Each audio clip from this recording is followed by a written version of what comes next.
बिस्मिल्लाहिर्रहमानिर्रहीम। Students, second year physics में आज जो हम टॉपिक पढ़ने जा रहे हैं that is capacitance of parallel plate capacitor. इससे जो पिछला टॉपिक था दैट वाज कैपेसिटर क्या है, तो उसमें आपको बताया गया था कैपेसिटर चार्ज को स्टोर करने के लिए इस्तेमाल होते हैं।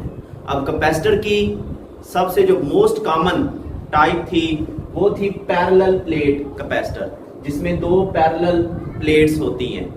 हमने इस पैरेलल प्लेट कैपेसिटर की आज कैपेसिटेंस मालूम करनी है। वैसे कैपेसिटेंस को हम पिछले टॉपिक में डिफाइन भी कर चुके हैं। अगर आपको प्रॉब्लम है तो आप पिछला लेक्चर जो है ना देख सकते हैं। इसमें हमने दो एंगल से देखना है। पहले हिस्से में केस 1 में हम डिस्कस करेंगे कि इन दोनों प्लेट्स के दरमियान मीडियम एयर है या वैक्यूम है। उसके बाद अगले हिस्से में मैं आपको बताऊंगा कि क्या है। स्टूडेंट, स्टार्ट करते हैं in vacuum. Let I say that we have two parallel plates and one of the plate is connected with positive terminal of the battery, other one is connected with negative terminal of the battery। इसने positive charge store किया, इस plate ने negative charge store किया। दोनों जो plates हैं वो बहुत करीब करीब हैं और उनकी जो सेपरेशन है दैट इज डी। इन दोनों प्लेट्स के दरमियान जो फिलहाल मीडियम है दैट इज वैक्यूम।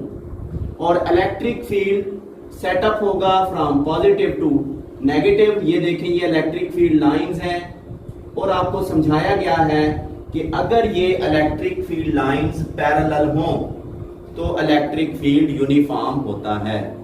तो चूंकि ये प्लेट्स बहुत करीब हैं तो यहाँ पे इलेक्ट्रिक फील्ड E वो यूनिफॉर्म है। Electric field E is uniform. Now let's start. We know that capacitance, पिछले आर्टिकल से हमने देखा है capacitance is equal to Q over V।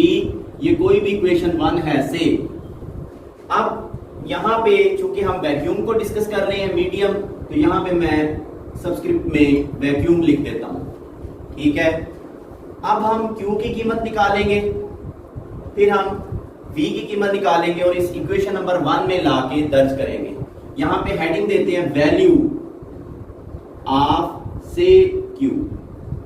Student, हमने गॉसेस लॉ की एप्लीकेशंस पढ़ी हैं। गॉसेस लॉ की सेकंड एप्लीकेशन में मैंने आपको सरफेस चार्ज डेंसिटी की डेफिनेशन बताई थी, क्योंकि ये एक प्लेट है, इस प्लेट की कोई सरफेस एरिया है तो यूनिट एरिया ने जितना चार्ज स्टोर किया है, मैं यहां पे लिखूंगा सरफेस चार्ज डेंसिटी।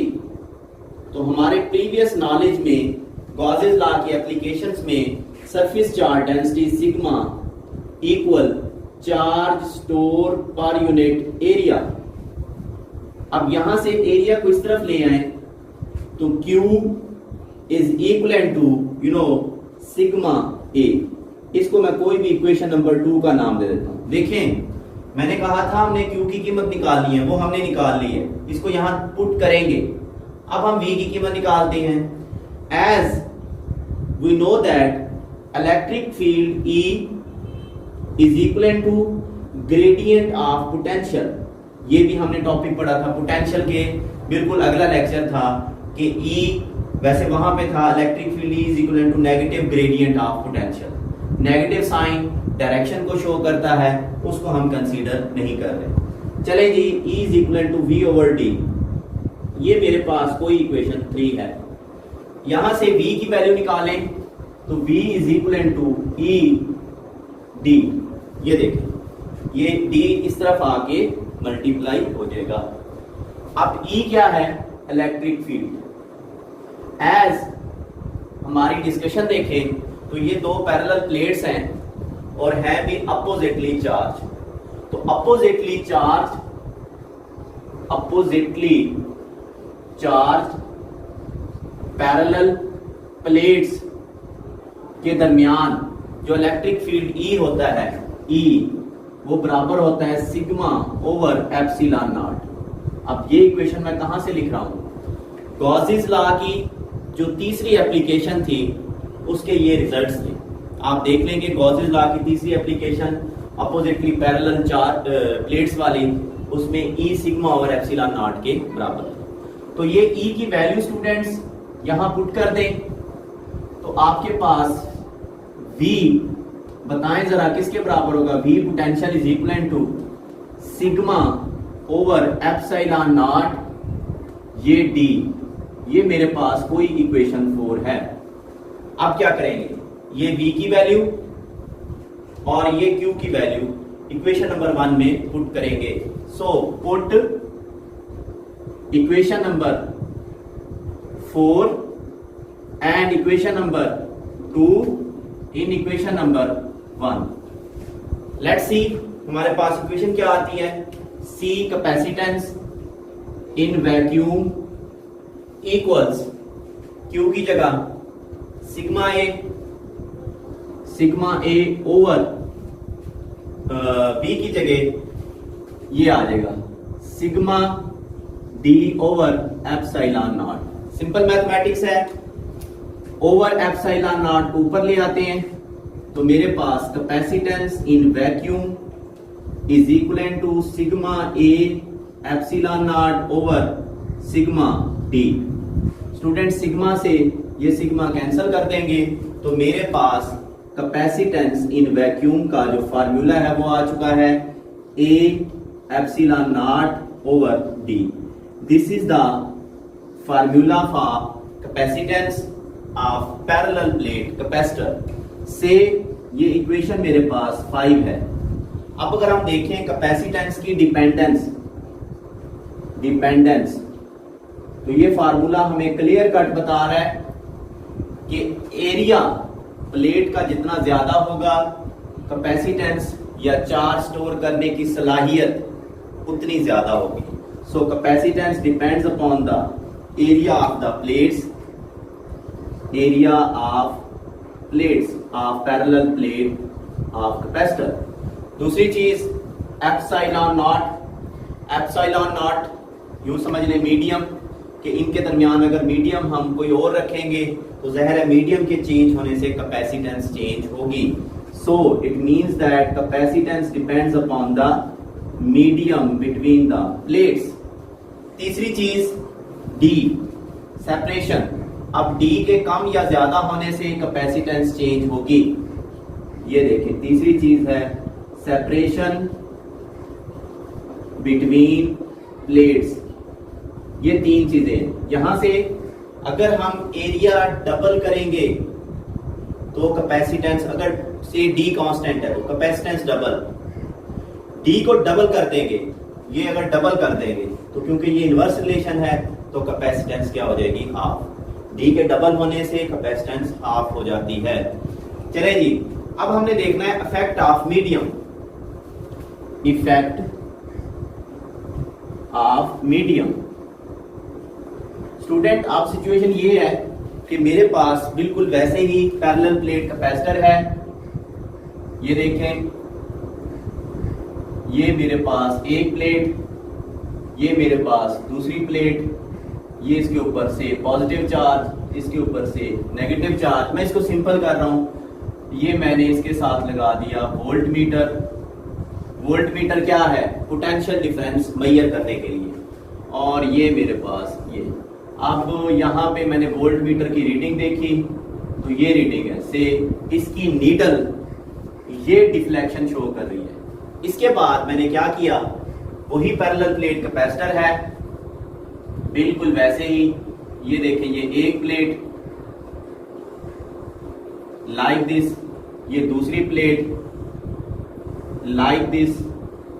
ये हमने वोल्ट मीटर लगाया तो हमारे पास ये पैरेलल प्लेट कैपेसिटर है जिसमें दोनों प्लेट्स के दरमियान एयर है, और यहाँ पे ये पैरेलल प्लेट कैपेसिटर है जहाँ पे दोनों प्लेट्स के दरमियान एक डाई इलेक्ट्रिक यानी इंसुलेटर मटेरियल है। इसकी जो परमिटिविटी है, रिलेटिव परमिटिविटी जिसको हम कहेंगे, वो क्या है? Epsilon R. देखा ये क्या है, जब भी हम डाई इलेक्ट्रिक दो प्लेट्स हैं कैपेसिटर की, दो कैपेसिटर की प्लेट्स के दरमियान जैसे ही कोई इंसुलेटर रखते हैं उसकी कैपेसिटेंस बढ़ जाती है। कितनी बढ़ती है? By a factor epsilon R. यानी एप्सिलॉन आर टाइम्स बढ़ जाती है। मैं एप्सिलॉन आर की डेफिनेशन भी दूंगा यहाँ पे। तो it is observe that whenever dielectric material is placed between the plates of capacitor the capacitance increase।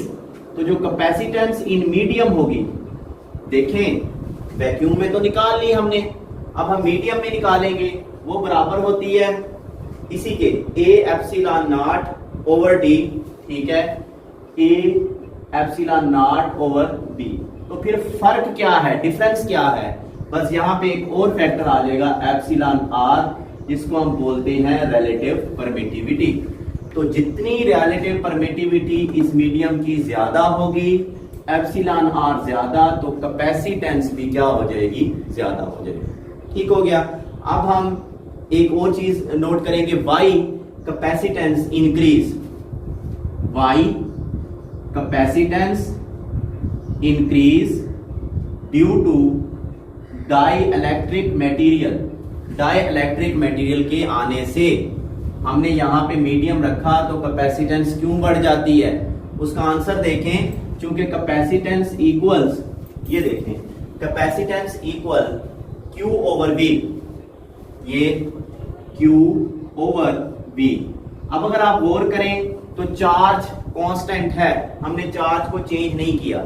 अगर ये कांस्टेंट है तो C is inversely proportional to V। हमने नोट किया कि डाइइलेक्ट्रिक मटेरियल के आने से, ये देखो, ये पोटेंशियल डिफरेंस ये कम हो जाता है। पहले ज्यादा था हवा में, जब मीडियम रखा तो V क्या हो जाता है, डिक्रीज। ये वोल्ट मीटर ने हमें बताया। अगर V डिक्रीज हो रहा है तो इनवर्स रिलेशन की वजह से C क्या हो जाएगा, इंक्रीज।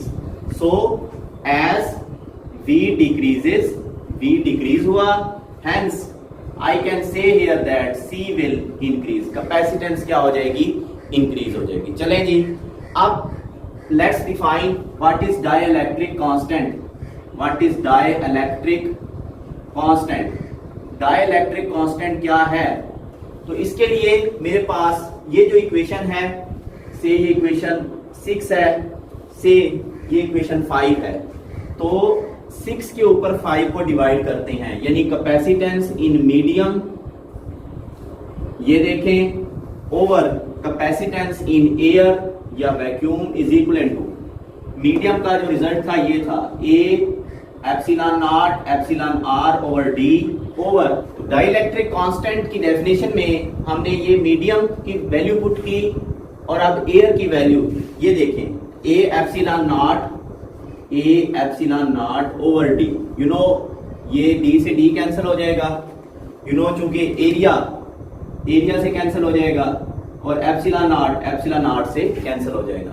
बाकी जो पैरामीटर बचते हैं, तो मेरे पास C capacitance in medium over capacitance in air is equal to epsilon R. ये है डाइइलेक्ट्रिक कांस्टेंट की definition.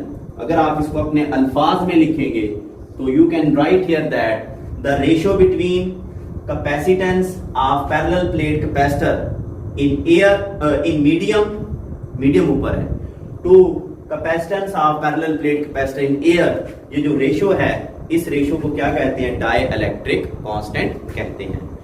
Let's define the ratio of capacitance of parallel plate capacitor in medium to capacitance of parallel plate capacitor in air is called